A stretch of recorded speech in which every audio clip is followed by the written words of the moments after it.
Welcome to OFFEO. In this video, we will be showing you how you can resize your design by using our Smart Resize tool.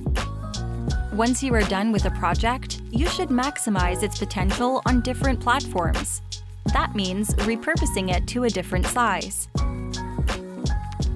First, duplicate your original project and enter it.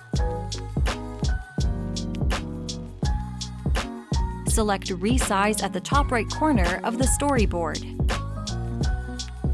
For customized dimensions, you can key in here at the width and height box.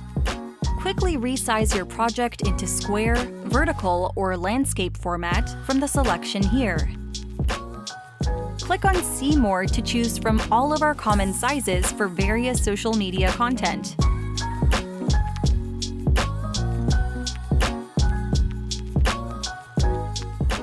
Click to select the size that you need. Our program will try its best to reposition all the elements to fit into the new size. Do some minor tweaks to perfect the positionings.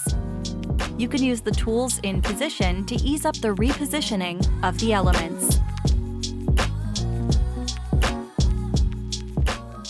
That's all for this video. See you next time.